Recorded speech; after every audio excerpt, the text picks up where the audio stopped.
وأحسن منك لم تر قط عيني وأجمل منك لم تلد النساء لعيب كأنك قد خلقت كما تشاء وأحسن منك إن الحمد لله والصلاة والسلام على رسول الله أما بعد মক্কা বিজয়ের পরের ঘটনা।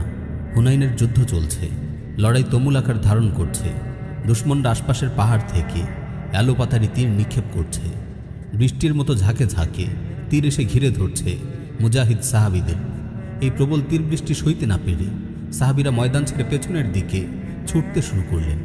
কিন্তু জনৈক মুজাহিদ ছিলেন অটল অবিচল। তিনি এই প্রবল তীর বৃষ্টিকে উপেক্ষা করে বীর বিক্রমে সামনে এগিয়ে যাচ্ছিলেন আর সঙ্গীদের ডাকছিলেন, লড়াইয়ের আহ্বান করছিলেন। সুবহানাল্লাহ! এ কেমন দুঃসাহস, এ কেমন বীরত্ব! বলুন তো, কে ছিলেন এই মহান বীর? তিনি ছিলেন আমাদের প্রিয় নবী সৈয়দুল মুরসালিন মুহাম্মদুর রাসূলুল্লাহ সাল্লাল্লাহু আলাইহি ওয়াসাল্লাম। হুনাইনের রক্তাক্ত রণাঙ্গনে সেদিনের গল্প শুনুন প্রখ্যাত সাহাবী সৈয়দুনা বারা বিন আযিব রাদিয়াল্লাহু আনহুর জবানে। তিনিও রাসূলুল্লাহ সাল্লাল্লাহু আলাইহি ওয়াসাল্লামের সঙ্গে সেদিন হুনাইনের জিহাদে অংশগ্রহণ করেছিলেন। সাহিহ মুসলিমে এসেছে, এক ব্যক্তি বারা বিন আযিবকে জিজ্ঞেস করেন, হে আবু উমারা, হুনাইনের লড়াইয়ে আপনারা পালিয়ে গিয়েছিলেন? তিনি উত্তর দেন, না, আল্লাহর কসম, রাসূলুল্লাহ সাল্লাল্লাহু আলাইহি ওয়াসাল্লাম যুদ্ধে পিঠ দেখাননি। অবশ্য রাসূল সাল্লাল্লাহু আলাইহি ওয়াসাল্লামের কিছু তরুণ সাহাবী তাড়াহুড়ো করে যুদ্ধের সারি থেকে বেরিয়ে পড়েছিলেন, কারণ তারা নিরস্ত্র ছিলেন, তাদের কাছে পর্যাপ্ত অস্ত্র ছিল না।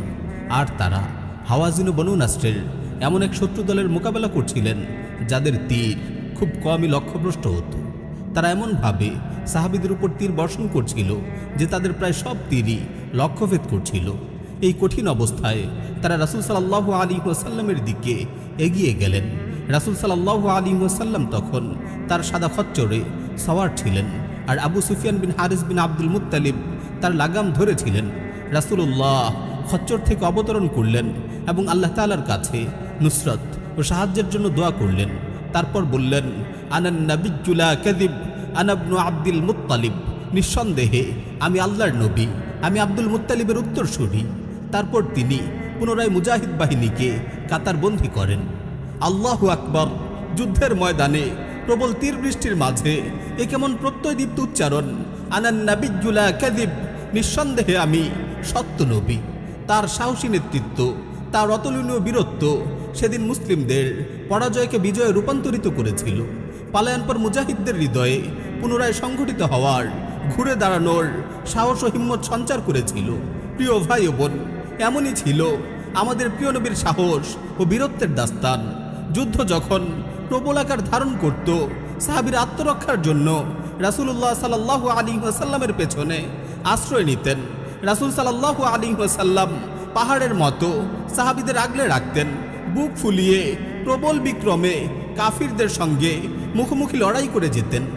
ইসলামের বীর মুজাহিদ সাইয়্যিদুনা আলী বিন আবু তালেব রাদিয়াল্লাহু আনহু বলেন, যুদ্ধ যখন প্রবল আকার ধারণ করত, মুসলিম বাহিনী যখন দুশমনের মুখোমুখি হতো, আমরা রাসূলুল্লাহর পেছনে আশ্রয় নিতাম। আমাদের মধ্যে তিনি দুশমনের সবচেয়ে বেশি কাছে থাকতেন। আলী রাদিয়াল্লাহু আনহু আরো বলেন, রাআইতুনা ইয়াওমা বাদরিন ওয়া নাহনু নালুযু বিরাসূলিল্লাহি সাল্লাল্লাহু আলাইহি ওয়াসাল্লাম ওয়া হুয়া আকরাবুনা ইলাল আদু ওয়া কানা মিন আশাদ্দিন নাসি ইয়াওমাইযিন বাসা। বদরের দিন আমরা নিজেদের রাসূলুল্লাহর পেছনে আশ্রয় নিতে দেখেছি।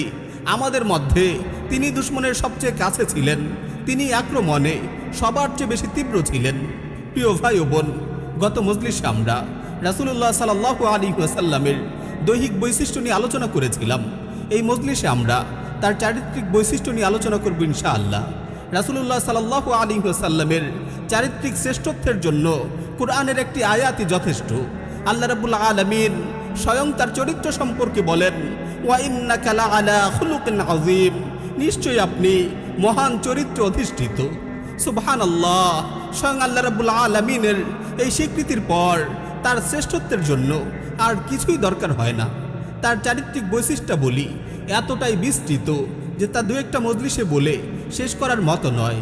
তার দয়া, নম্রতা, বিনয়, সাহস, ক্ষমা, মহত্ব, হায়া ও লজ্জা, দানশীলতা, বীরত্ব, বাহাদুরি, যে কোনো একটি নিয়ে আলোচনা করলেও দিনের পর দিন চলে যাবে। হাদিসের বিশাল বিশাল ভাণ্ডার গড়ে উঠেছে তার চারিত্রিক বৈশিষ্ট্যকে বর্ণনা করে। আজ আমরা সংক্ষেপে কিছু বিষয়ের উপর আলোকপাত করার চেষ্টা করব ইনশাআল্লাহ। সাইয়্যিদুনা আনাস বিন মালিক রাদিয়াল্লাহু আনহু ছিলেন রাসূল সাল্লাল্লাহু আলাইহি ওয়াসাল্লামের খাদিম। তিনি 10 বছর তার খিদমতে থাকেন। সাহিহুল বুখারীতে এসেছে এই 10 বছরে রাসূলুল্লাহ সাল্লাল্লাহু আলাইহি ওয়াসাল্লাম কখনো বলেননি এই কাজ কেন করেছো, ওই কাজ কেন করনি। সাহিহুল মুসলিমে এসেছে এই 10 বছরের দীর্ঘ সময়ে তিনি তার প্রতি অসন্তুষ্টি প্রকাশ করে উফ শব্দটি পর্যন্ত করেননি। ক্ষমা ও মহত্বে তিনি ছিলেন এক অদ্বিতীয় ব্যক্তিত্ব। তাকে প্রাণে মারতে চাওয়া লোকগুলোকেও তিনি নির্দ্বিধায় ক্ষমা করে দিতেন। আনাস বিন মালিক রাদিয়াল্লাহু আনহু বলেন, একবার মক্কার 80 জন সশস্ত্র লোক তানাইম পাহাড় থেকে অতর্কিত রাসূলুল্লাহ সাল্লাল্লাহু আলাইহি ওয়াসাল্লামের উপর চড়াও হয়। তাদের উদ্দেশ্য ছিল রাসূলুল্লাহ সাল্লাল্লাহু আলাইহি ওয়াসাল্লাম ও তার সাহাবীদের অসতর্কতার সুযোগকে কাজে লাগানো। রাসূল সাল্লাল্লাহু আলাইহি ওয়াসাল্লাম তাদের বিনা যুদ্ধে বন্দী করে ফেলেন এবং জীবিত ছেড়ে দেন। এভাবে মক্কা বিজয়ের ঘটনা দেখুন না, যে লোকগুলো তার উপর অমানসিক নির্যাতন করেছিল, তার ব্যাপারে কুৎসা রটিয়েছিল, তাকে তার নিজের বস্তুবিটা থেকে উচ্ছেদ করেছিল, তাকে হত্যা করার সম্ভাব্য সব চেষ্টা করেছিল, তার সাথীদের অবর্ণনীয় নির্যাতনের মাধ্যমে হত্যা করেছিল, তিনি তাদের এক বাক্যে ক্ষমা করে দিয়েছিলেন। এমন ক্ষমার দৃষ্টান্ত মানব জাতির ইতিহাসে সত্যিই বিরল। প্রিয় ভাই ও বোন, আমাদের প্রিয় নবী সাল্লাল্লাহু আলাইহি ওয়াসাল্লাম তিনি ছিলেন বিনয় নম্রতার মূর্ত প্রতীক।